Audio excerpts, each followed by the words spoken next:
I did not have sexual relations with that woman. Yes or no? Did you ever take banned substances to enhance your cycling performance? Yes. I had no prior knowledge of the planned assault on Nancy Kerrigan. I am deeply sorry for my irresponsible and selfish behavior I engaged in. Welcome on into Oops, the podcast. This is our Thursday guest episode. We are joined by the fantastic Mike Feeney. Hey. Mike, how are you? I'm great. Thanks for having me, guys. Of course, dude. And of course, as always, we've got Giulio Gallerati, my co-host. How are you, G? Good, man. How you doing? Good. Feeling good. Love that. Mike Feeney, everybody. This is great. You are one half of the Irish Goodbye podcast, along with our good friend Mike Cannon. Yes. You have just put out an album on iTunes, which is currently #1 on the charts. #1, baby. What an accomplishment. Oop, I'm going to fix this because I know this is going to drive you crazy, right? Yeah. I can tell. You got some OCD features in you, which is great. That's perfect. It's a great job for producing. Mike, tell us about the album. What made you decide to put out an album? Who put it together? Where did you record it? And all of those things. This is the most serious interview I've ever done right from the top. This is my 12th year in comedy. So at this point, it felt like I had like a series of life events that it felt like pushed me directly into this, which I can, get into at some point. But eventually it was just a matter of, you also into the thing where you get sick of some bits that you've been doing for years and you just kind of want to put them to bed, but you don't want to just stop doing them entirely. So you're like, it's still funny. I want to put this down somewhere.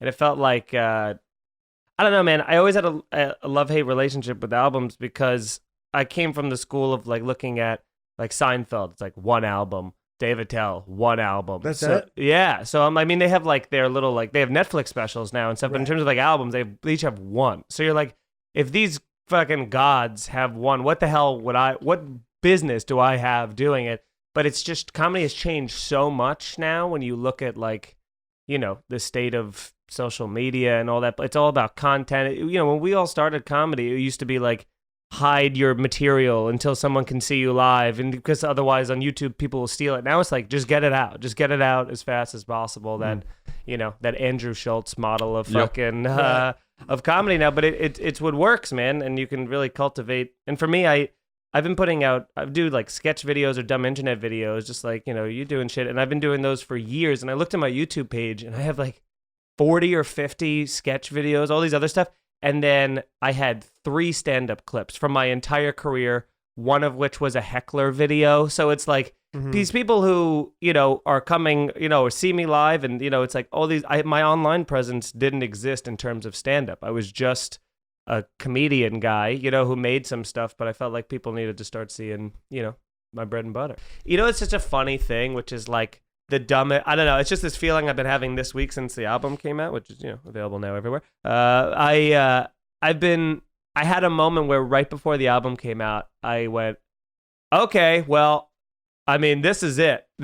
Now I'm pot committed to this profession. You know what I mean? Like I've already, everything to this point before an album, you're like, I can take down my YouTube clip if I just want to be a teacher in Biloxi in 20 years from now, in case none of this works out. But then once you have an album come out, you're like, oh, this is forever. Like, which has always been my mindset anyway. But it's funny when you have like oh no, you can't. It's like someone's pushing from behind you. I call it the burn the ships moment. Right. So there was that famous war general in the Greeks or something where he and his army arrived on the shores of an enemy city, and his first thing that he did was he burned all of their ships so that they would have no route home. Love that. And he said, we are either going to beat these people and now own this land or die. And there's no way back. Yeah, right? it's jumping out without a parachute. You know what I mean? Right, it's the no safety net below you kind of a thing. Die trying. Yeah, and it just was for me, man. It just, I don't know. It's exhilarating. Even though again, it's like that was always my plan. I've always assumed to do that, but it's weird when you have, especially it's like I'm doing it with a record label, so they're not gonna take it down. They would never take it down anyway because they're making money from it. So you go like. Gee, do you have a burn the ships moment in your comedy career?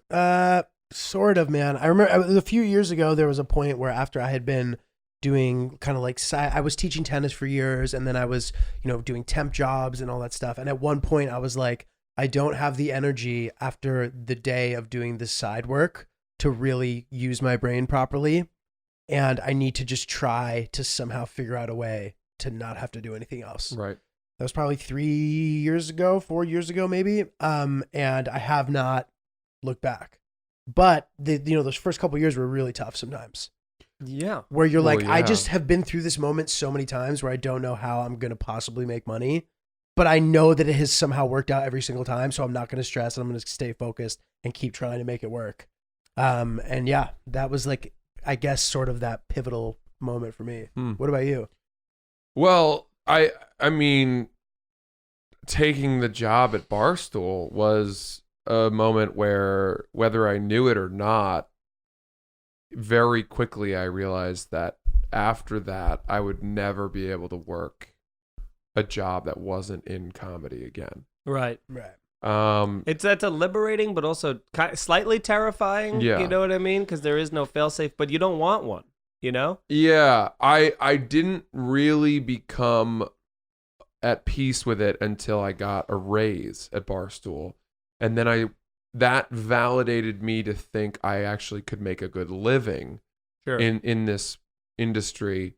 Whereas, because I came from tutoring, that was my side, that was my day job, right? And I had never even put clips on YouTube from stand-up in the 5 years of I was doing stand-up before I started working at Barstool, whatever it was, because I was so worried that a parent would find me on YouTube, and be like, yeah, I don't want you working with my kids.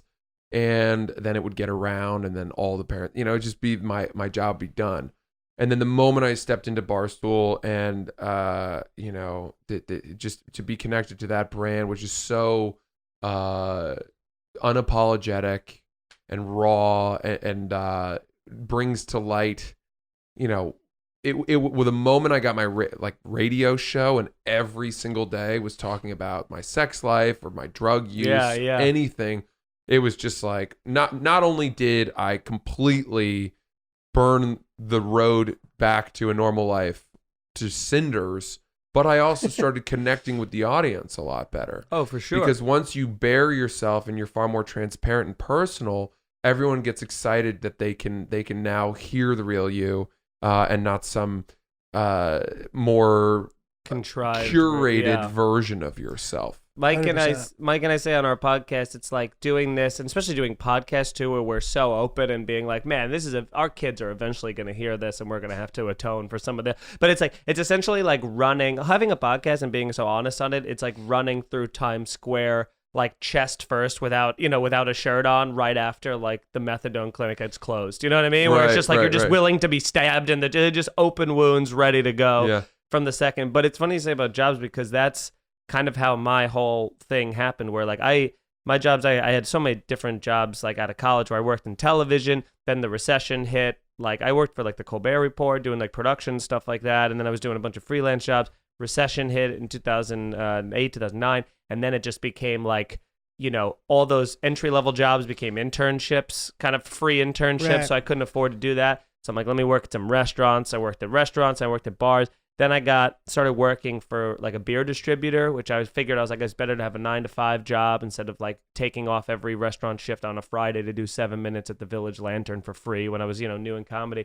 And then I started working for a beer distributor for a while. And then from there, I was like, all right, this is good, but it's still, I don't like having a boss. I mean, that's one thing I've never enjoyed. I've never been good at with like authority with that thing. Went from a beer distributor to working for a brewery, and then after I worked for them, and everybody always says, this is like when you have a 9-to-5 job, they're always like, we love that you do comedy. That's so cool. That's so eccentric. That's kind of fun. We should come to shows. And then it always at some point becomes, they see how much stand-up I was doing. They saw like me out a lot of nights, and then they started going like, hey, wait a minute. Yeah, you could be using this time to do this. And I always would tell them, I was like, well, this is my personal life. This is like, people in the company have kids. You don't tell them like they're spending too much time with their kids. Don't tell me I'm spending too much time doing this. And then like one of my jobs gave me an ultimatum where they were like, you have to, like, you're not working hard enough, which for sure was the case. But they didn't know that. You know what I mean? That's a theme across all of our guests. Yeah, it is just find a loophole job where you can do as little work as possible and still get a weekly paycheck. And I was working remotely for a company that didn't even have, they weren't based, I didn't have a job. Like it would just once a week they would call and be like, so you working? And I'd be like, yep. Like, talk to you next week, like that kind of thing. Yeah. And so they gave me an ultimatum of basically being like, you have to like stop the comedy or stop doing the comedy or do this, which of course was just like, well, if you thought I wasn't working before, you know what I mean? Like then you just, and then I ended up hopping from there to a much bigger brewery that's like one of the biggest breweries in America that is like super close to working here. So I worked for them for a couple years, and now, in the last year, like I had a day job up until last year where like the beer, kind of like the beer recession, I guess, is hit where like nobody's buying, like the younger generation, they drink those Truly seltzers, people drinking vodka, people don't want the calories of beer. That whole like everybody grab an IPA kind of phase has kind of died. Mm-hmm. So they were like, it was essentially becoming a thing where people that wanted to keep those careers, which I could have had a career in beer and been a fucking 40-something-year-old guy at bars it sucks, you know what I mean? It's a terrible thing, but I mean, whatever, to each their own. And eventually it became a thing where they were like, we're going to have to lay off a bunch of people. And I was one of the people that got laid off, which to me, from the second that even became a possibility to when they called me and it happened, was like the greatest gift anybody has ever given me, because I didn't feel worry. I felt immediate relief because I've been trying for years to hide my comedy, being like, oh, I'm doing a podcast during the day. I got to like not promote this until after work. Like just the lies you have to like, you spinning plates where you're like, or the worry about being like, where are you? Why, whatever. And so when that came, it was so freeing to be like, I would have never left that job because it paid well. And I wasn't doing enough work to justify being able to make that elsewhere. You know what I mean? For that. So I would have stayed there until I got fired. You know what I mean? But getting laid off was great because then it was like, then you get a couple weeks severance, which like floats you out or whatever. And I'm not lying, dude. This sounds like weird and like, movie-esque or whatever. But the second I got laid off, I started getting booked on the road like that weekend, like immediately. My whole calendar filled up like within a week of me getting, and I'm sure a proxy of that is me working twice as hard now. I mean, like I gotta fucking hit it. Right. But it was the best thing. And then I was like, well, now even more, I'm gonna do an album. Like I was waffling with doing an album. Like now I need to do an album. That's also money coming in. That's this. That's that. So I just like it just fueled me where it could have to some people, I guess, like decimated them. It was like the best thing that's ever happened, and I've been able to do full time ever since so far, which is like who knows how long that's gonna last. But it's been great. And it was what I almost wanted to thank them, you know what I mean, for letting me, like if only they knew how much, because I remember I did Last Call with Carson Daly, which is like, just that was like my first like stand up on TV credit kind of a thing. And I came back from doing it. I didn't even tell them what I was going out there for. I just took personal days or whatever. And then when it aired, like I came in one day to the office and they were playing it like in the conference room, like for the entire, like all of like the boss, like to the owner of the company up level. And like, it's just about like me doing mushrooms, me like just smoking weed, like all these like crazy things where, you feel it's like that's your work life versus this, and you get exposed and all that stuff. And they're like, I think they saw that there was like, oh, he's doing it on TV. He's starting to like get, some accolades for it. But it was, it's the best. I understand having the safety net, but I mean, at some point, you just gotta go for it. So along the way, I'm sure you've had some major mistakes. Yeah. What, if any, do you have a major fuck up that set you back? So I'm gonna qualify that by saying that I'm a very good scammer. So I'm very good at like anytime I've been really career-wise, like or anything like backed into a corner, I've somehow found a way. I'm like Breaking Bad, you know what I mean? Every episode you're like, he's fucked, he's so fucked, he's gonna get shot and killed in the desert. And you're like, all of a sudden you're watching 4 seasons later, you're like, wait, how did he get out of the fucking, he just talked his way out of the desert. I've always been very good, like even with those things where it's like, they've given me an ultimatum, they've called me out on things, like all that kind of stuff. Like I've been fired from a lot of jobs, you know what I mean? I got fired from restaurant jobs, I got fired from Best Buy, like I used to get fired from all these different things, but like whether it's a coping mechanism or something, I found a way to always like, I guess pivot and turn it into something good. But I mean, there's personal life. There's been shit where I've been like, oh, well, that was a shitty fucking thing to do, you know, or just, you know, an oops of like I have like, I met my wife in college. We made like a sex tape in college because that's what you did in college. That's what college? Iona up in New Rochelle. Okay. But that was like one of those like hand cam, like, you know, like Paris Hilton, like night vision style things like that. And then we lost it. So I don't know where that is, but there is we never put it online, thank God. But it might be because we lost the tape. And that is something that will always kind of haunt me, to just being like, because also, I don't know if you've ever filmed yourself having sex and watched it back, but it is eye-opening. I have. I did a joke about this. I said it's like watching a WNBA game. You're like, why aren't they moving faster? You know, is nobody paying these poor people? Like, oh, they can't even dunk? Like, it's another layup, breakaway layup. Here we go. God, yeah, I mean, there's been stuff like that. I mean, there's stuff going all the way back to like, and have you made a sex tape? I feel like you seem like a guy who's definitely have a sex tape out there, dude. Sex tape. Yeah. Nothing like I mean, obviously just like filming stuff here and there, but not like a quote unquote sex tape. No, I mean, we didn't write a story around it. You know, it wasn't no tripod. No one night at Iona. You know what I mean? We didn't write it. Yeah, there was no tripods. It. It was more Blair Witchy than cinematic. But she's just running away from you. Yeah. Get back here. Oh, I got her. And now we're married, so it's not rape. She didn't have a choice. But that's amazing. Yeah, I mean, there was stuff like that. I also did shitty things as like, you know, a boyfriend back in the day. Like, it's a story that I've told before, which I think now nothing dates me more than this story. But like the girl I lost my virginity to, I was planning on like breaking up with her the day before we had sex for the first time. And then we were at a house party. We both got hammered. Why? Because it was in between. It was before I went to college. So I'm like, you didn't want to lose your virginity to her? I wanted to lose my virginity, but it was like we were dating her for a few weeks, and I'm realizing like she's already like this is becoming like going too fast in terms of like the relationship, and I'm going away to college in a month or two, so like I want to be not in this relationship, you know what I mean? So my plan was to break up with her, but I wanted to break up with her after this house party that had happened at this kid Tony's house, who was this Asian transfer student from China who had the biggest house any of us had ever seen, and his family was out of town. So this nice kid, just the nicest guy in the world, just was like, I'm going to make friends by letting everybody have a house party. But then he invited 17-year-olds from Long Island into his house. So within, I mean, minutes, it's just like people punching holes in the walls, people like crying, throwing glass against the wall, just like absolute scumbag trash Long Island people, you know? And I was with my buddies, and I was like, just keep me away from her. I'm going to break up with her tomorrow. And then, you know, the Mike's Hard Lemonade starts flowing. You know what I mean? And then what do? All of a sudden, you get closer to one another. You start making out. She leads me to this guy's, you know, to one of Tony's 11 bedrooms. And then, this Asian man was named Tony? Yeah, I mean, that was his... It's his given name. Sure, yeah. Nom de guerre. That was his Ellis Island name. And his real name has 4 X's in it. Yeah.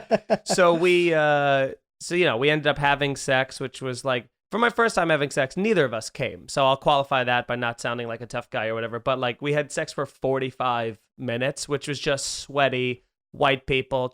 I was just like so happy to have sex. Also, I was drunk. I had a condom on. I felt nothing. You know what I mean? Like, whatever. So we have sex. She has to go home because her mom keeps calling. That's the only reason we stopped having sex. And then the next day, I was like, this is how I rationalize it in my brain as a teenager. I was like, well, I could keep this relationship going, or I could break up with her, because this is the day after we had sex for the first time, and the day after that would have been our 1 month anniversary. And when you're a teenager, I mean, you want to, those anniversaries are huge. So I thought, being a generous, nice man, that I would break it off with her the day after we had sex for the first time. But that wasn't enough to be a shitty guy thing to do. I decided, since I was a coward, it would be best to break up with her via AOL Instant Messenger, and then just put on an away message like a real piece of shit, which, oh my God. Again, I know that's the part that dates me a lot, but boy, oh boy, did I do an emotional number on her, which I felt really shitty. But at the time, I was like, I don't understand what the big deal. Like, I was so justified. Years later, we've actually like become friends now, so it's kind of come full circle. It's cool.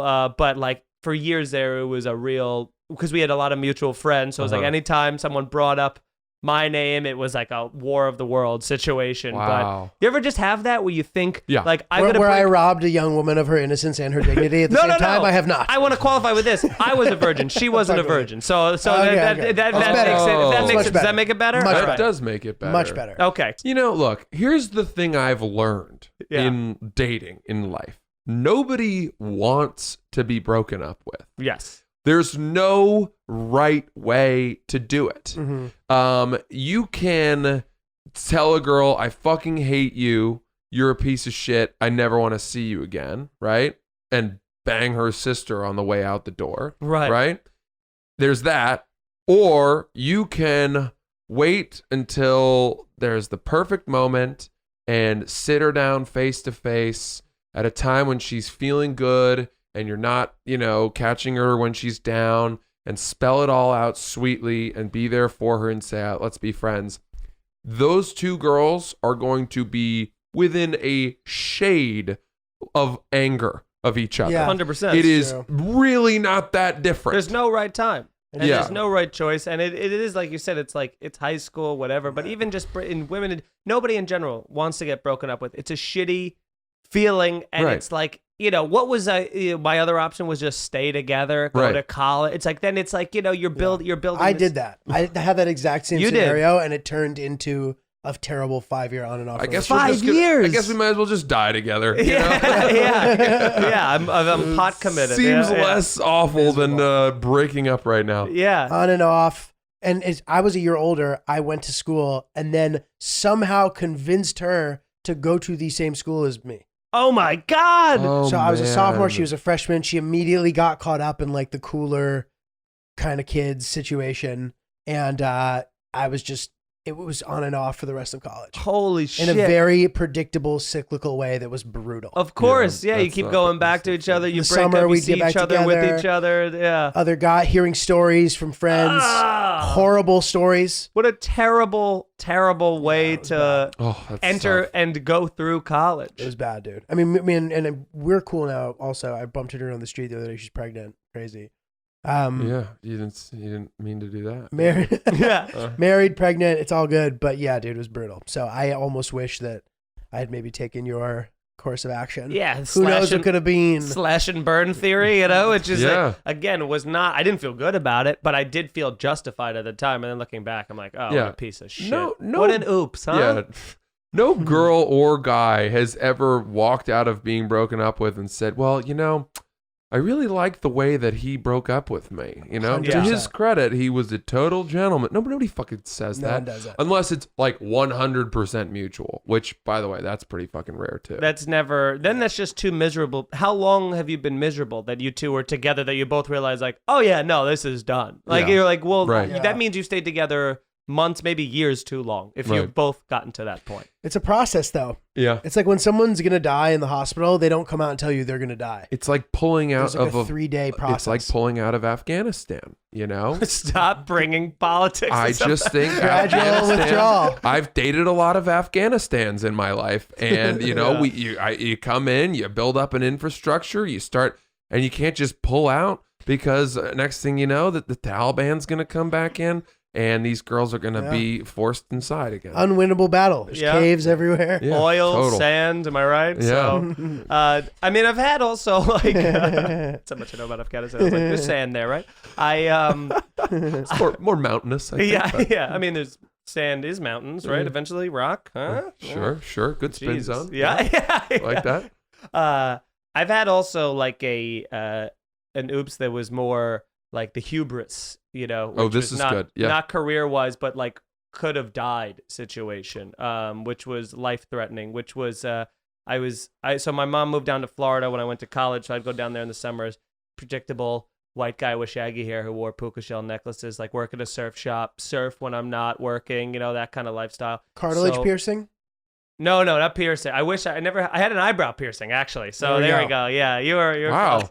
Yeah. Thank you. Yeah, Pretty good. wow, that was and good. you were like, no, that wasn't me. That was forgot exactly that- me. I Yeah. forgot that was my time, and like I forgot I ever even had that. The only reason I ever took that eyebrow piercing out is because I had to take it out for a restaurant job. This was like after college, and I was putting it back in on the subway, and it like the jewelry, like the ball to it, fell on the subway ground, and I just went, well, I'm not gonna go buy another one. That's the end of that, and just took it out and threw it, and was like, that's the end of that part of my life. And a good miss. Yeah. I mean, it was getting bad. I had like the hoop with dice at one point. I was really Wow. putting on airs. Yeah, I'm gonna tip that guy less for my fajitas. How'd you know it was Applebee's? So Was it? yeah, well, I did spend. I worked at like Cipriani, which is like $500 Yes, a plate. They let you keep the ring in there? No, not there. No, I had to Yeah. have a thing. I worked at Applebee's. I worked at my first. This is a segue, but my first restaurant job was this restaurant that no longer exists called Southwest New York in lower end of Manhattan. It's in the financial district, right across the street from the World Trade Center, right?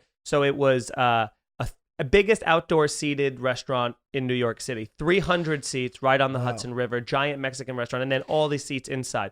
So I go for this interview. I've never worked a restaurant job in my life, but I'm like, how hard can it be? And so I made up my entire resume, made up 6 years experience. I said I worked at steakhouses. I said I worked at an Applebee's, which foreshadowing I eventually did. Which was crazy. But they were like, you're so well-rounded. This is so crazy. It's wild that all of these places either went out of business or have changed locations or, and I'm like, I know. So I get this job because I'm a good bullshitter, And the first day I'm on the job, I've never worked in a restaurant. Everybody else is like 5 years experience. The week that I got hired, somebody else had gotten hired with no experience that he made up, but like flamed out real quick. And all the other servers were talking about it, being like, this guy thinks he could work in a restaurant, especially here, Southwest. This is the top of the this was like the Yankees of being, in a restaurant. Right. And so I'm like immediately in the weeds, I'm like trying to figure out the POS system. I'm running around. They give me this huge section because I had so much experience, and I'm like running around sweating like an animal. And then the hostess comes over. She's like, you have a VIP in your section. And I'm like, what the fuck? I'm like sweating. I'm like, I was like, I thought the owner of the company was there or something. I'm like, I'm gonna get fired. This is crazy. And then I walk over and she goes, you're gonna be thankful. And I walk over and it's just my favorite person on the planet, Leonardo Dicaprio, is just sitting in my section on my first day of the job with his mom and with his friend and their little dog. And I'm immediately like just coughing. Every other table gets no treatment. After that, I go right up to him and I'm trying to play it cool, but also I think I just watched like Body of Lies like the night before. So I'm like all Leo all the time. Let me smell your dick. Like I'm all over it. And so I'm like, I'm trying to be like this professional, like, hey, how are you? And he's got like the hood up, the glasses, and he's just the nicest guy of all time. I managed to serve him very well. All the other people in my section complained greatly. But he was so happy, and he left me this big tip. He was the nicest guy, paid for it with like a different name on a credit card. It was a whole thing. And then I was living off that high for like the rest of the shift. And then at the end of my shift, I was waiting on this table of all these, fucking financial bros, douches that were out there. And I was bringing out a pitcher of like mugs of beers and margaritas and stuff. And I was like taking them off. And one asshole just did the thing you never do, which is he went and took his drink off of the thing. And the entire tray of drinks flipped upside down onto him and his suit. Glass shatters everywhere. Everybody looks like everybody stops, dead silent. First day on the job. And then I look, my first reaction is to look to where Leo was sitting to see if he's still there. And he had just left. And I was like, yeah. This guy was like, are you kidding me? And I was like, Leo's gone. So my interaction with him stayed perfect. You know what I mean? But I was also, I got let go of that job. But I worked there for a while. You know what I mean? Nice. But that was a weird sidetrack. But all of that to say, this is completely unrelated. So I'm in Florida. Life-threatening situation. I'm in Florida. I go surf. I'm like, I'm gonna go surfing. My mom had come to the beach too, and there was like a red tide warning, which is kind of like, the undertow pulls you out, so kind of be careful. But I'm like, I've surfed 30 to maybe less than 30 times. I'm pretty good. So I start paddling out, and I'm like, and as I'm paddling out, I'm about 500 feet from like the jetties, you know what I mean? Which is like the end of the beach. Anything past that is like open ocean. The beach stops there. And so I'm like 500 feet out. And as I'm starting to paddle, it's really, the waves are coming in hard and fast. It's really hard for me to paddle out. So I'm like, I'm getting out of breath. So I was like, all right, I'm going to turn. I saw that all of a sudden I look over and maybe I'm like 300 feet from the jetties. And I go, oh, I'm getting pulled. So I'm going to turn my board away from the jetties and just go directly the opposite side. And then I'll worry about paddling out. And as I turned, the tide took me out faster than I've ever seen in my life and then past the jetties. So I was just on the other side of the jetty. And as I'm like getting further out, I'm like going in through all the phases of like panicking and being like, I'm starting to like call to other surfers and people. Like my mom is on the beach, like reading a magazine, like no one's paying attention. And I'm like waving to people. I'm yelling. Nobody is hearing me or seeing me, even though there's so many people in the water with me. I guess just because they're like, oh, that guy's doing his thing out there. So I get taken out past the jetties. I'm on the other side of the jetties by myself. And now I'm like freaking out because it's like eerily quiet over there. And also the beach that I'm surfing on is the shark bite capital of the world, which is New Smyrna Beach, Florida. Jeez. And they don't kill you, but they're like 7-foot sharks that just take a chunk out of you and go on with their day. So now I'm like looking around for this. So now I start going like I'm losing ground trying to paddle back towards the jetties. So I get off the board and I'm like swimming overhand towards it. And when I do that, I'm not gaining or losing ground. I'm just staying exactly where I am, getting super tired. And I was like a lifeguard, so I was pretty good at swimming, but I was getting winded and legitimately scared and still getting pulled further out into the thing. So I'm like resting on my board with my legs in the ocean, like worrying if I'm going to get eaten by a shark. I'm like signaling to people that are like, there's like old, like Chinese fishermen, like fishing on the jetties that I'm like looking at. I'm like, Tony, you know, I'm like screaming out to them. And then, so eventually what I did was the only way I got back was I remembered that like the backstroke is less work than a full front paddle. So I went on my back and kind of just like back swam towards it. And then I was making like just little progress. So it took me, a good 40 minutes of swimming backwards to get only to like the other side of the jetty. So I'm still like the beach is all over here. I'm still on this side of it. And those Chinese fishermen saw me when I got like, I literally got thrown against the rocks. Like my board was bashed up. I was bleeding everywhere because I was getting smashed against the jetties. And these two Chinese fishermen fucking like threw their poles down and like got into the water and pulled me the fuck out of it. And I'm like, I'm bleeding. I'm out of breath. I'm like almost crying because I was it's so weird to be in a very, very public place and then so quickly be complete isolation and you can see people, but they can't see you and you're getting further from them. How fast did that happen? That riptide situation. It was with, I hadn't even rode one wave yet. I was just trying to paddle out. I was just trying to get past the waves, man. The second I turned sideways, it was like within 3 minutes, I was already on the other side of the thing. I was freaking out and I like, I get back, I'm like getting back up. I'm still trying to save my board and they're like, fucking leave the board. Cause it's like pegged underneath the rocks and stuff. So I get up there, I'm limping, I'm bleeding. I go back and then I see like some of my family members and friends and like my mom that were at the beach. And I immediately, I'm like, what the fuck? Like I freak out on them. I go, what? You didn't fucking see that? I'm like, I'm freaking out. And they're like, oh, they're like, what? We thought that was you. And they just point to like another white guy surfing where I'm like, oh, every white guy looks exactly the same surfing, all of just the wetsuit. I didn't even have a wetsuit on. I just had like a rash guard on, which thank God for that. But yeah, dude, it was like that was one of the most scary moments of my life. That's fucked up, dude. That's amazing. That's a good story. Well, why don't we call it there? That was a great story. We've had a blast with Mike Feeney. Yes. Irish Goodbye podcast. Yes. His new album is out, available on iTunes, Spotify, everywhere you go. Still number What's one. the name of the album again? Rage Against the Routine. Yeah, Rage Against the Routine. Love that. Give him a shot, folks. He's great. We can also find you on social media at I am Mike Feeney on all socials. Bingo. Cool. And as ever, we are at Oops the Podcast.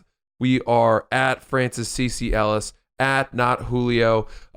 Check us out. We've got some shows coming up. I'm at Gotham Comedy Club November 22nd and 23rd. Get your tickets at francisellis.com. Giulio, where can we find you? December 6th, I'm doing a show at 10 o'clock, National Lampoon's event space in Long Island City. Should be really cool. I'll have more information soon. Hell yeah. Thanks for, as ever, checking out Oops the Podcast. Send us your major oopses. You can either DM them to us or email oopsthepodcast@gmail.com. Thanks, guys. See you next week.